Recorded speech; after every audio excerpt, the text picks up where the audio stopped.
toute l'actualité à temps réel, sur Référence TV. Référence TV, la chaîne de l'innovation. Les communes de Bargny, où sont elles? Bargny, Rufisque. Ah, quand même, hein? Mais ouais, elle est sortie.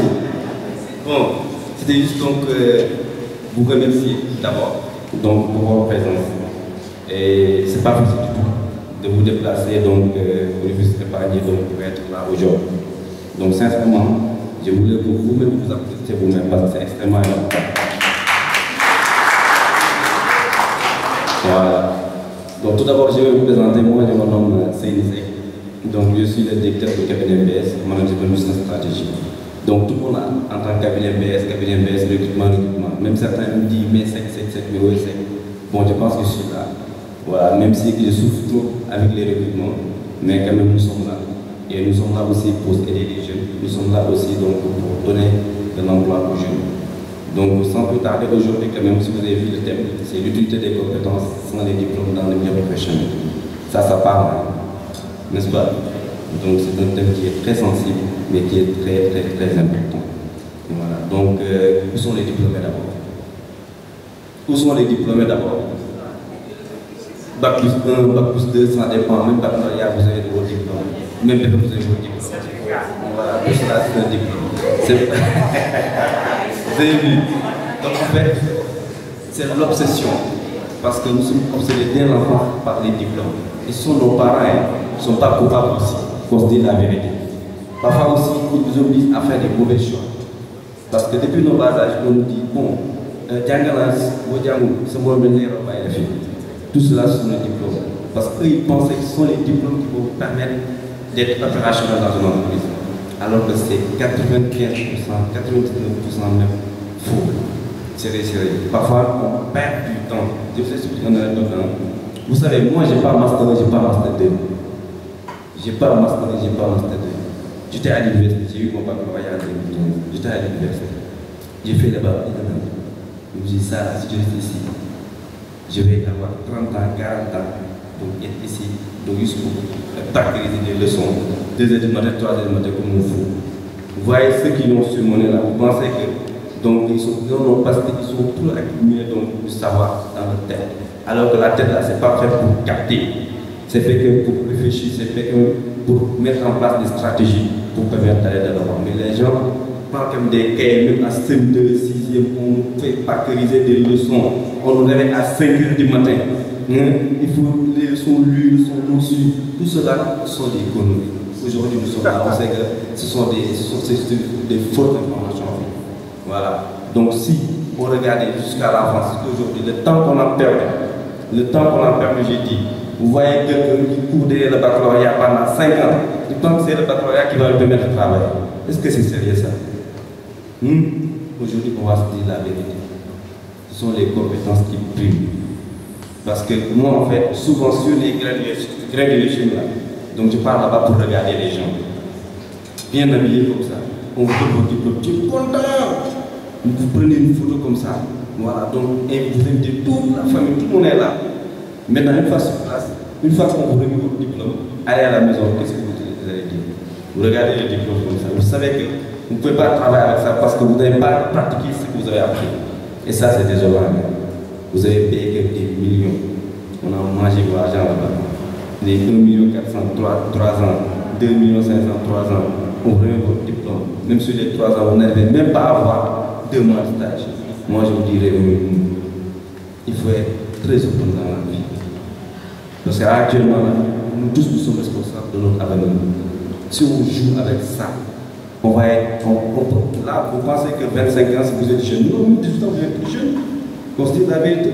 Même à 15 ans, vous devez commencer à donc dire que moi, en fait, il faut que pouvoir mettre quelque chose en place. Donc, je vous le dis, si vous pensez que avoir votre master de avoir votre baccalauréat, avoir votre doctorat pour moi, c'est ça qui peut vous permettre d'être opérationnel dans une entreprise. Non, vous montez les autres. Sérieusement parlant. Et ça, je vais vous donner des anecdotes. Un jour, parce que moi je suis dans le recrutement, maintenant je demande des gardes corps lors de mon recrutement. C'est très sérieux maintenant. Donc sinon les gens vont me frapper très mal. Parce que vous avez des gros gars comme ça, des gros gars, je dis. Les apports de CV sont très bien habillés même. Moi moi j'ai vu une chose très simple. Je dis donc voilà, apporte ton CV physique. Moi mes entretiens, demandez à toutes les cabinets de recrutement, ils ne demandent pas de CV physique. Moi je te demande d'apporter ton CV physique. On va décortiquer le CV ensemble. Tu es là, je suis là. Je te dis, où sont tes compétences? Tu es en train de me regarder, je dis, c'est pas grave. Même ton date de naissance. Tu es âgé de, comme tu me dis, moi j'ai âgé de 26 ans, j'ai âgé de 26 ans. Tu dis que tu es né en quelle année? Tu me regardes. Tout cela en fait, il faut être préparé mentalement. Il faut être préparé mentalement. Les CV là, est-ce que vous pensez que vous avez vu, parfois vous déposez dans une entreprise, 5 ou 6 fois on ne vous appelle pas. Est-ce que vous avez posé cette question? Pourquoi on ne vous a même pas appelé pour vous dire qu'on a bien reçu votre CV? Voilà, donc on programme un entretien. Est-ce que vous avez une fois posé cette question? Mais non, on dit, bon, les entretiens là, dépose ton CV et mets ça de côté. Non. Moi, auparavant, je disais ça. Avant là, j'étais comme vous. Ne pensez pas qu'aujourd'hui je suis là, que je n'ai pas galéré. J'ai très bien galéré, mes frères sont là-bas. Moi, j'ai fait maçon, j'ai fait massablage, j'ai tout fait dans la vie. Je sais que c'est très compliqué, c'est très difficile. Même les CV, moi, j'ai photocopié des dizaines. J'ai déposé, parfois, j'ai déposé là où j'ai déposé hier même. J'ai déposé encore là-bas. Mais on ne m'appelle pas. Ah ouais, attendez, c'est ce que j'ai entendu dire. Mais maintenant, un jour, je me suis posé la question, pourquoi on ne m'appelle pas? Je suis allé donc voir le recruteur. J'ai déposé ici 2 à 3 fois, 3 reprises. Pourquoi on ne m'a pas appelé? Il m'a dit qu'aujourd'hui je vais t'aider. Il m'a montré mon CV. Il a décortiqué. Moi-même, je n'ai plus de CV. C'est après que j'ai vu, je n'ai plus de CV même. Il m'a montré la voie. J'ai déposé une autre entreprise pour m'appeler pour un entretien. C'est là que je suis pour eux. Donc, c'est pas du jeu, c'est le CV. C'est pas du jeu. Donc, moi, le conseil que je vais vous donner en premier lieu, il faut d'abord soigner votre CV. C'est extrêmement important. Parce que les recrutements, les gens reçoivent des milliers de CV et ils n'ont pas le temps de regarder une photo ici, c'est pas clair. Même pour télécharger en PDF, c'est difficile pour certains candidats. Parfois, ils ont ça sous forme iPhone. Donc, vous avez vu sur les boîtes mail, donc avant par iPhone. Ça, je ne regarde même pas. Je pense que la personne qui est pareille, et c'est votre CV qui vous représente. Si vous êtes là-bas, c'est votre CV qui vous représente. Si c'est mal fait, on constate que vous êtes mal organisé. Si c'est bien fait, on constate que vous êtes bien organisé. Mais on ne sait pas derrière. Maintenant, ce qui nous prouve ça, c'est de vous convoquer à un entretien pour vérifier. Mais ce qu'on a vu sur votre CV, si c'est très bien présentable, donc nous on considère que la personne elle est sérieuse. Donc on va lui convoquer un entretien. Maintenant, lors des entretiens, c'est toute autre chose. Hein, parce que j'ai réussi à une personne donc, qui avait un très bon CV. Je dis bien très bon CV même. Lors d'un entretien, il était très bien habillé, mais pas possible. Ah, le gars, il m'a impressionné. Moi-même, j'avais peur même. Parce qu'avec son CV, le gars maîtrisait la langue française. Pas possible. Moi, je dis qu'aujourd'hui, j'ai un client. Mais comme mes entretiens, c'est pratique et théorie. Donc, du coup, pratique théorie, le gars m'a frappé très fort. Il dit, comme il faisait marketing. J'ai pris donc la machine. Il dit, maintenant, comme tu es fort en théorie, on va pratiquer. Le gars a commencé à transpirer et c'était la période d'hiver. C'est j'ai donné la machine, même pour booster les pages. Il me dit que, bon, c'est la connexion. Je dis, ah, ça c'est le wifi. Donc je vais partager mon connexion avec la machine. J'ai partagé mon connexion avec la machine. Le gars s'est levé, fait des pas et vient. Même pour booster une page en tant que marketeur, il ne peut pas. Vous savez ce qu'il m'a dit après? Bon, je pense que là, quand même, j'ai besoin de stage. Il dit, ah, d'accord. Pourquoi vous n'avez pas démarré sur ça? Quand vous dites que vous avez donc des compétences théoriques, mais ce qui vous manque, c'est de pratiquer. On va aller très vite. Mais si vous êtes là bien passionné, c'est parce que vous connaissez le manque. Donc, on fait théorie et pratique. Donc, l'aspect pratique est extrêmement important. Vous savez que je vous dis quelque chose. Aujourd'hui, on a organisé cette fois. Il y a le marathon de l'emploi. Pourquoi on a organisé le marathon de l'emploi?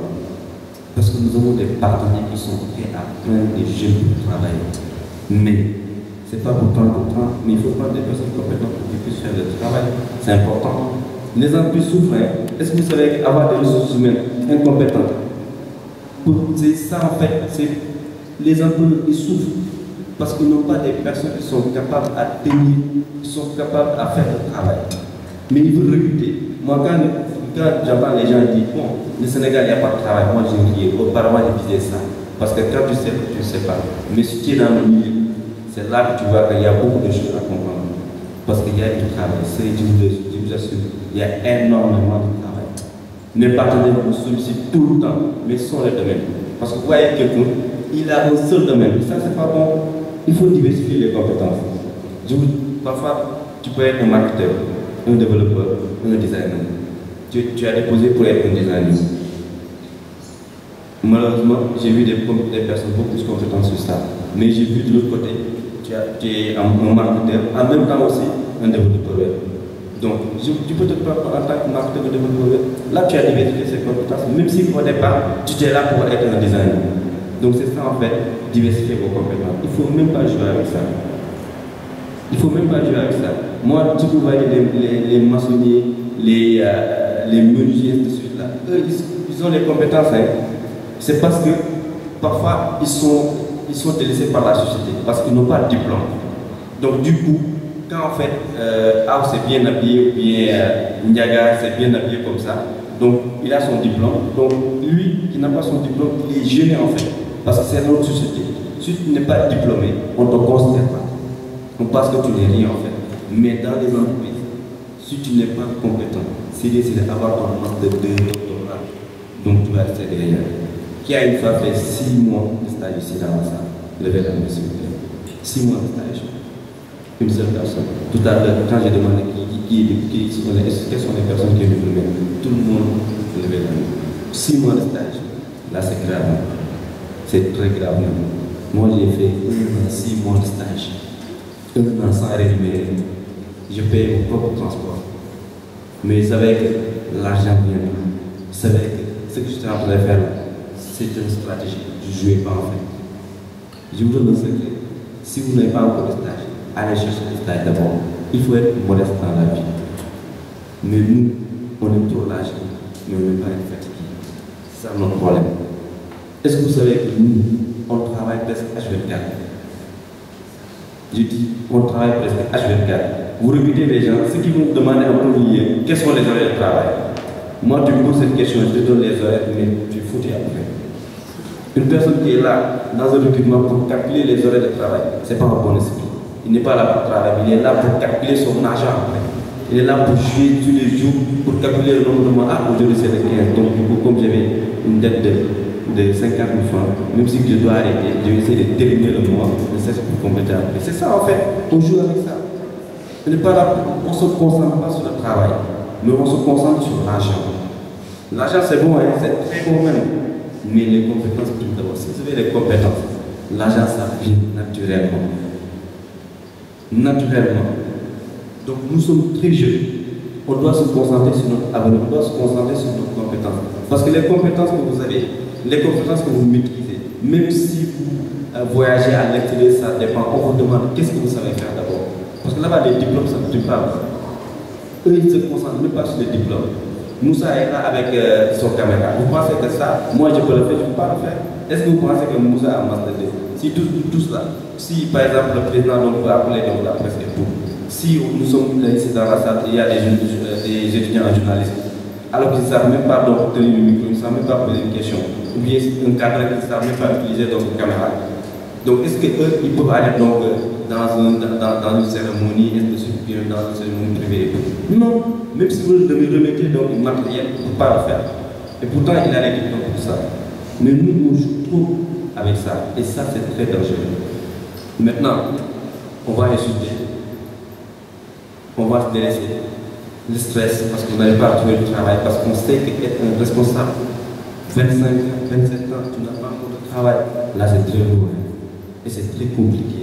Je vous assure, moi, je comprends parfois les postes de notre parfois, ils sont très énervés. Et je les comprends, même si bien sûr, je ne vais pas les répondre, parce que je me mets à leur place, c'est compliqué. Mais eux aussi, ils doivent faire des efforts derrière. Les efforts là, c'est juste une compétence. Apprenons à nous former. Moi, je me forme toujours. Parfois, je demande des conseils à Ousseynou ou bien à Aoussa, c'est parce qu'on se forme. Nous sommes entre jeunes, nous ne devons pas avoir de complexe pour demander si vous avez des compétences. Je sais que ça, c'est votre domaine. Je vais essayer de vous rapprocher pour avoir comme princesse quelques notions sur votre domaine. C'est pour moi. Parce que je suis en train de me parfaire, je suis en train de m'évoluer. C'est comme ça que ça se passe. Il ne faut pas qu'on joue avec. Il ne faut pas qu'on joue avec. De grâce, essayez d'être compétent dans votre domaine et aussi essayez de diversifier votre domaine. Parce que ce n'est pas du jeu. Ce n'est pas du jeu. Si vous êtes là aujourd'hui, c'est parce que vous voulez avoir quelque chose demain. Parce que aussi, on doit conscientiser les jeunes, même avant, on doit s'éduquer aussi. Parce que, venez, on va aller donc dans une conférence, ne cesse donc avoir quelque chose dans la tête. Oui, d'accord, je préfère donc rester à la maison, prendre un petit thé, donc pourtant après c'est vrai. Mais ça nous amène rien du tout. Ça vous apporte rien. On perd trop de temps. Qui dort ici 8 heures de temps dans la salle? Qui dort 8 heures de temps dans la salle ici? Levez la main s'il vous plaît. Soyez sincères aussi. Qui dort 8 heures de temps dans la salle? Levez la main si vous donnez 8 heures, même 10 heures de temps, levez la main. Parce que ce qu'ils font là, non, c'est à... Moi je vais les féliciter. Qui dort 8 heures de temps dans la salle? Et je sais qu'il y a certains qui dorment 12 heures de temps. 12 heures de temps. Alors que, c'est compliqué. Il y a certains qui dorment 5 heures du matin jusqu'à 14 heures. Et bien même ils vont commencer à dormir 22 heures jusqu'à 10 heures. Si vous voulez être quelqu'un dans la vie, il faut dormir moins de 5 heures de temps. Les entrepreneurs que vous voyez là, les gens que vous voyez aujourd'hui, ils ont des entreprises et de suite là. Vous pensez que jusqu'à présent, ils n'arrivent même pas à dormir 3 heures de temps. Ils pensent tout le temps à réfléchir sur des stratégies. Moi, ça fait 5 jours que je ne me dors pas. 5 jours. Regardez mes yeux. Cette conférence était à 10 heures, mais j'ai dit que c'est à 12 heures parce que je ne pouvais plus tenir en fait. Sinon, je vais prendre le micro et je vais dormir ici.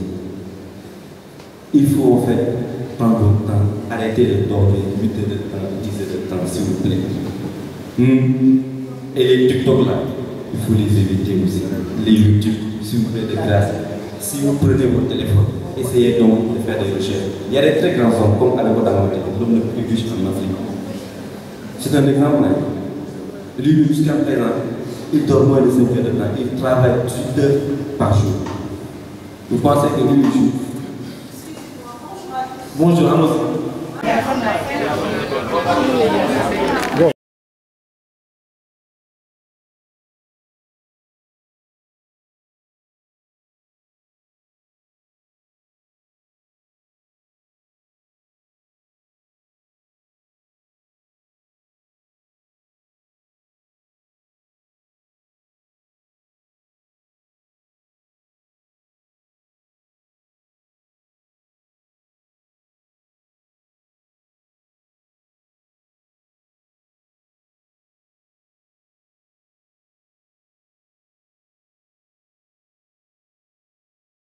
Je n'ai pas fréquenté un livre.